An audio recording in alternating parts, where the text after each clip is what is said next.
માં ઉપસ્થિત સૌ મીડિયાના મિત્રો, મારી સાથે સ્ટેજ પર ઉપસ્થિત પ્રદેશના મીડિયા કન્વીનર પ્રશાંતભાઈ, મારા અંગત મિત્ર અને 40-45 વર્ષથી ભાજપના સાથી અને સાહિત્યના ઇન્ચાર્જ એવા અમદાવાદ શહેરના પૂર્વ કાઉન્સિલર અતુલભાઈ ભાવસાર, સહપ્રવક્તા ઘનશ્યામભાઈ, જુબીનભાઈ, કલ્પભાઈ, સૌ મિત્રો, જન સમર્થન વિકાસને, જન સમર્થન ભાજપને ના સંપૂર્ણ વિશ્વાસ સાથે સ્થાનિક સ્વરાજ્યની ચૂંટણીઓમાં ભાજપાએ પોતાનો પ્રચાર પ્રસાર ચાલુ કરી દીધેલ છે. ભાજપા હંમેશા ચૂંટણી પ્રચારમાં પોતાના આયોજનબદ્ધ ટાઈમટેબલ પ્રમાણે અગ્રેસર હોય છે. અમારો આ સ્થાનિક સ્વરાજ્યની ચૂંટણીમાં કુલ 3 તબક્કામાં પ્રચાર અભિયાન ગોઠવાયેલું છે. પ્રથમ તબક્કામાં ભાજપા સ્થાપનાના પૂર્વ સંધ્યાએ અમદાવાદ શહેર તેમજ ઘણા બધા મહાનગરોમાં ચૂંટણી કાર્યાલયના ઉદ્ઘાટનો ભારતીય જનતા પાર્ટીના સિનિયર નેતાઓ દ્વારા કરવામાં આવ્યા. ત્યારબાદ બીજા તબક્કામાં જુદા જુદા વિસ્તારમાં ટ્રિપલ એન્જિન સરકારની કામગીરી એટલે કે સ્થાનિક સરકારની કામગીરી, ગુજરાત સરકારની કામગીરી અને કેન્દ્ર સરકારની નરેન્દ્રભાઈ મોદીની સરકારની કામગીરી કુલ મળીને એના રિપોર્ટ કાર્ડ સાથે 5મી તારીખે ઘર ઘર સંપર્ક અભિયાન દ્વારા લોકોનો સંપર્ક સૌપ્રથમ વખત પહેલા તબક્કામાં કરવામાં આવ્યો. આપ સૌ જાણો છો એ પ્રમાણે અમે આ પ્રચાર અભિયાન ઉમેદવારી પત્રો ભર્યા પહેલાં કરવામાં આવ્યું હતું, જે ભારતીય જનતા પાર્ટીની પ્રણાલી રહી છે, રીતિનીતિ રહી છે. ત્યારબાદ બીજા તબક્કામાં ઉમેદવારી પત્રો ભર્યા બાદ ઉમેદવારના પરિચય પત્રિકા, ભારતીય જનતા પાર્ટીની જે તે વોર્ડ, મંડળ, તાલુકા, જિલ્લામાં કામગીરી, આ બધા જ કામગીરીના આધારે ઘર ઘર સંપર્ક અભિયાન ચાલુ થઈ ગયું છે.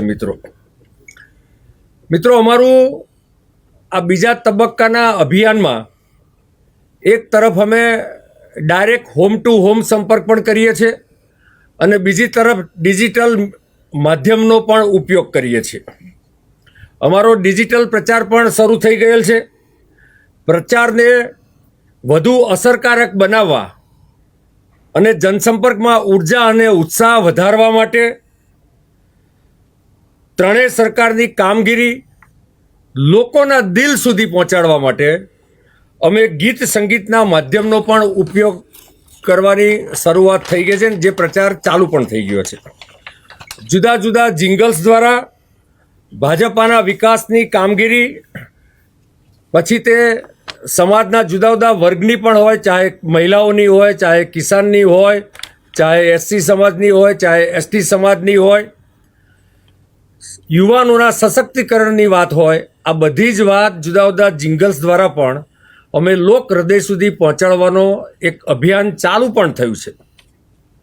દરેક ચૂંટણીના પ્રચારમાં ભારતીય જનતા પાર્ટી અવનવા સાહિત્યનો ઉપયોગ કરતી હોય છે અને મહાનગરોમાં પણ વૈવિધ્યપૂર્ણ સાહિત્ય અમારી પ્રદેશની ટીમ દ્વારા પહોંચાડવામાં આવ્યું છે.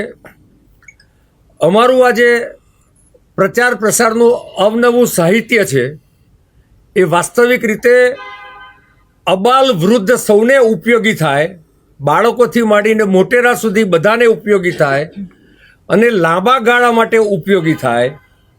ચૂંટણી પતી ગયા પછી પણ તેઓ પોતાના દૈનિક જીવનમાં ઉપયોગ કરી શકે એ પ્રકારનું સાહિત્ય અમે વિતરણ કરવાના છીએ.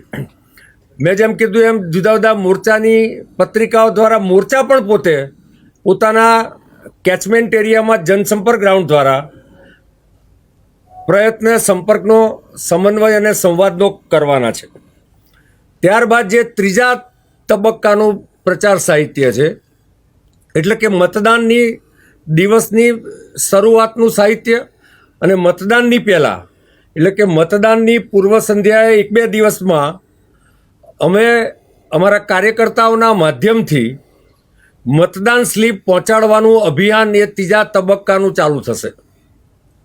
ત્યારબાદ મતદાનના દિવસે જે જુદા જુદા બૂથ ખોલવામાં આવે છે ભારતીય જનતા પાર્ટી દ્વારા, તો એમાં થોડું જે ગરમીનું વાતાવરણ છે તો ગરમી ન લાગે તે માટે એક વિશાળ છત્રી કે જેની નીચે બેસી પણ શકાય, મતદાન કરવા માટે જે લોકો જવાના છે એના માટેની નંબર લખવાનો હોય છે, એની જુદી જુદી સ્લીપ, એનું સાહિત્ય, પેન, નાનામાં નાની ચિંતા અમારા અતુલભાઈ ભાવસારે કરી છે. આ પ્રકારનું બધું સાહિત્ય 3જા તબક્કાનું પણ પહોંચાડવામાં આવશે. અમે જુદા જુદા જિલ્લા મહાનગરોમાં સૂચના પણ આપી છે કે ગરમીનું વાતાવરણ છે તો ઠંડા પાણી તેમજ ઠંડા પાણીની વ્યવસ્થા તો હોય છે જ, પરંતુ શક્ય હોય તો ORSની પણ વ્યવસ્થા રાખે કે જેથી કદાચ જરૂર પડે તો એનો ઉપયોગ થઈ શકે. કુલ મળીને આ 3 વિવિધ પ્રકારના તબક્કા દ્વારા અમે ગુજરાતની જનતાના ઘર ઘર સુધી, એના મન સુધી અને એના દિલ સુધી પહોંચવાનું અભિયાન ચાલુ કર્યું છે. આપે કદાચ વિઝ્યુઅલ પણ લીધા હશે અને એકદમ આયોજનબદ્ધ રીતે દર વખતે ભારતીય જનતા પાર્ટી આ પ્રચાર પ્રસારનું કામ કરતી હોય છે અને અમને સંપૂર્ણ વિશ્વાસ છે કે ગુજરાતની પ્રજાનું ફરી એક વખત મતગણતરીના દિવસે 2021 કરતાં પણ વધારે જન સમર્થન પ્રાપ્ત થશે. Thank you. અમદાવાદ, વડોદરા સહિત અનેક જગ્યાએ ભાજપની બેઠકો બિનહરીફ તરીકે આવી, એના પરિપ્રેક્ષમાં જો આમાં ગઈકાલે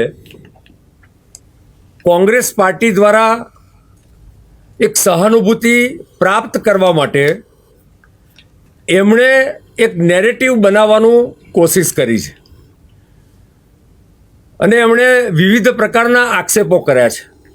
પરંતુ આપના માધ્યમથી કહેવા માગું છું કે ભારતીય જનતા પાર્ટીને જે પ્રકારે જનસમર્થન મળે છે તેથી કોંગ્રેસના કે કોઈપણ વિપક્ષના કે અપક્ષ ઉમેદવારને અમારે કોઈપણ પ્રકારની સમજાવટ કરવાની જરૂર નથી, કારણ કે જ્યાં પ્રજા જ ટોટલી ભારતીય જનતા પાર્ટી સાથે છે, તેથી કોંગ્રેસના આ આરોપો બેબુનિયાદ છે, તથ્યહીન છે અને કોંગ્રેસની પરંપરાગત રાજનીતિક પ્રવૃત્તિઓ જે છે એ આનું મોટું ઉદાહરણ છે.